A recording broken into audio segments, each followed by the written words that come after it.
imekadiriwa kuwa 578 kwa kila uzazi laki moja. Huo ni mwaka 90. Mwaka 2000 havikupungua, viliongezeka vikafika 760 kwa kila vifo laki moja. Jamani, ni ndege ngapi hizo zimeanguka? Sio ndege mbili.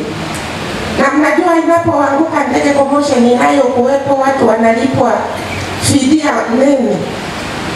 Alafu watoto wa kike katika kwenda kuzaa wanakufa na hakuna anayeshtuka. Lakini serikali imekuwa sikivu. Mwaka 2015 hivi vifo kutoka 760 vilipungua vikafika 398 kwa kila vifo laki moja. Mwaka 2020 vilisuka zaidi vikafika kutoka 398 vikafika vifo 238. Na mwaka 2022 punguzo kubwa lilionekana na vifo hivi vikashuka kutoka vifo 238 mpaka vifo 400 kwa kila uzao wa laki moja. Mimi nadhani hapo tumefika hatua, lakini wakati ninapoandika hizi habari huwa mara nyingi najaribu kuilinganisha Tanzania na nchi na kuona nchi nyingine ili tuweze kuona ni kitu gani kinawezekana. Nilipoangalia Sweden ni wanawake 3 wanakufa kila wanawake laki moja. Nilipoenda Marekani ni wanawake 8 kama nakumbuka vizuri. Nilipoenda Uingereza ni wanawake 4 kati ya laki moja. Kwa hiyo sawa, tumepiga hatua, lakini nadhani mambo yanaweza yakaboreshwa zaidi, na ningeshauri kwamba katika harakati zetu tupaze sauti juu ya hiki kitu, kwa sababu taifa lenye afya ndio taifa lenye productivity. Kwanza kuna upatikanaji wa huduma za afya. 35% ya watu vijijini hawapati huduma za kliniki kwa sababu ya umaskini. Upatikanaji wa huduma afya bora na nafuu kwa wanawake haujafikiwa kwa wengi, hasa walioko maeneo ya vijijini. Hawana kipato na hawawezi kulipa ada za ushauri. Kusababisha na hii inasababisha kuendelea kwa matokeo yasiyo sawa. Lakini kuna gharama zilizo, pamoja na serikali kuondoa gharama upande wa labda uzazi, kuna gharama zilizojificha kwa ajili ya kupata huduma ya afya, kama vile gharama ya usafiri. Wanawake wanakuwa hawawezi kumudu kutoka walipo kwenda mahospitalini au dispensary. Ada za watumiaji zilizoondolewa wakati na 98 zimeathiri kwa kiasi kikubwa upatikanaji wa huduma za afya kwa wanawake wajawazito maskini kutoka kaya maskini, watoto wa chini ya miaka 5 na mayatima kutoka kaya maskini, wajane, wazee kwa miaka 60 na zaidi, watu wenye ulemavu na wagonjwa wa ukimwi. Sekta ya afya inajulikana kwa upungufu wa vituo vya afya, vifaa vya matibabu, wahudumu wa afya, upunguzi wa dawa na miundombinu duni. Halafu kuna swala la budget. Budget ya huduma ya afya iko chini ukilinganisha na viwango vilivyowekwa kimataifa, kama ilivyowekwa chini ya tamko la Abuja linalohitaji kutengwa angalau 15% ya budget ya taifa kwa sekta ya afya. Mgao wa bajeti kwa sekta hiyo ulikuwa trilioni 2.2 kwa mwaka 21-22, sawa na 5.5%, ambayo ni ndogo mno ukilinganisha na 15% inayotakiwa kimataifa. Ilishuka mwaka wa kifedha 22-23 kutoka trilioni 2.2 hadi 2.1, sawa na 5.1% ya budget. Kwa hiyo tunaweza tukasema ndio kuna hatua tumepiga katika vitu fulani, lakini katika miaka 25 mingine ijayo au 30 lazima tulipigia kelele hili swala la afya, kwa sababu afya ndio uhai wa taifa na milestones, yani matokeo makuu muhimu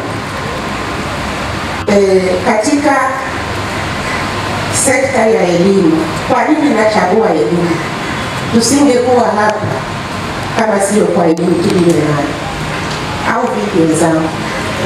Kwa hiyo elimu kwa mtoto wa kike ni tunda la kwanza muhimu la kuwezesha. Sawa na pesa najua, lakini lazima Kristo ujue jinsi ya kufanya hesabu na kuandika. Kwa hiyo nimechagua elimu maksudi nilete mbele yenu muone uzito na depth ya analysis ambayo tumefanya. Na hata hivi, hata hapa tutawapa tu highlights kwa sababu ripoti ni ndefu zaidi. Ikija upande wa elimu, serikali ya Tanzania imejitahidi kukuza usawa wa kijinsia katika elimu kupitia marekebisho ya sheria, sera na mikakato na ushirikiano wa kimataifa. Tanzania imefikia usawa wa kijinsia katika elimu ya msingi, na sera kama elimu ya msingi bure ikiwawezesha watoto wengi kujiandikisha shuleni. Nadhani haya yote mnayafahamu. Sasa naomba niwapeleke taratibu muone baada ya Beijing mambo yalivyofanyika. Mwaka 95 Tanzania ili adopt sera ya elimu ya mafunzo ambayo ililenga kupanua upatikanaji wa elimu na kusisitiza usawa wa kijinsia. Tunaanza kuona matokeo kwa sababu uandikishaji wa wasichana shuleni za msingi ulipanda kutoka 45% mwaka 1995 na kufikia hadi 59% mwaka 2000. Naona sasa Beijing inaanza kuzaa matunda. Mwaka 2000 ulitolewa mpango wa maendeleo ya elimu ya msingi ambao uliondoa ada za shule za msingi na kuongeza uandikishaji. Uandikishaji kwa jumla ulipanda kutoka 59 ya 2000 na kufika 95% mwaka 2006. Mwaka 2008 kufikia usawa wa kijinsia katika elimu ya msingi, ufanikishaji wa usawa wa karibu kati ya wasichana na wavulana katika uandikishaji wa shule ya msingi ulitimia. Mwaka 2015 sera ya elimu ya sekondari bila malipo ilitoka, iliondoa ada za shule ya sekondari kupitia mkakati wa SEDIP namba 3 na uandikishaji wa wasichana wa sekondari uliongezeka. Mwaka 2021 sera ya kuruhusu wasichana wajifunguao kurudi shule, serikali ilifuta marufuku kwa kuwanyima wasichana wajifunguao kujiandikisha tena shuleni. Zaidi ya wasichana 5,500 walirudi shule kufikia 2022. Maendeleo ya usawa wa kijinsia sekondari. Uboreshaji wa usawa wa kijinsia katika elimu ya sekondari upo lakini haujakamilika. Mwaka 2022 kulikuwa na mkutano wa kitaifa wa elimu ya wasichana, hatua muhimu. Mkutano uliangazia vikwazo kama ndoa za utotoni na upatikanaji wa sanitary pads. Takwimu: 63% ya wasichana walimaliza elimu ya sekondari ya chini mwaka 2022.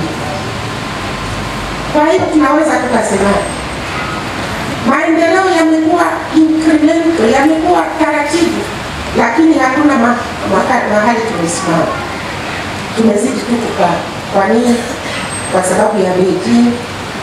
Na hapo lazima niseme wazi, harakati zinazofanywa na women rights organization kama za kweli na influence ya mashirika ya kimataifa yanayofanya na development partners, serikali isingeweza kufanya hizi kazi peke yake. Hii kazi imekuwa contributed na watu wengi. Moregas English Medium School ni shule ya awali na msingi iliyoko Sirari, wilayani Tarime, mkoa wa Mara, nchini Tanzania. Ni shule ya kutwa na bweni yenye mazingira wezeshi na rafiki kwa mwanao. Shule yetu inaendelea kufanya vizuri sana. Rejea matokeo ya darasa la 7 mwaka 2024. Watoto wote 61 wamepata ufaulu wa daraja A. Wanafunzi 14 wamechaguliwa kujiunga na shule za bweni, ikiwemo shule ya Tabora Girls, Mzumbe, Mara Girls, Pugu, Shinyanga Girls, Dr. Badrida Buriani na Tumaini. Ndiyo, karibu sasa, mlete mwanao apate elimu bora. Kwa mawasiliano, piga simu namba 0765 65 67 05 au 0628 94 34 24 au 0745 49 41 02. Wote mnakaribishwa.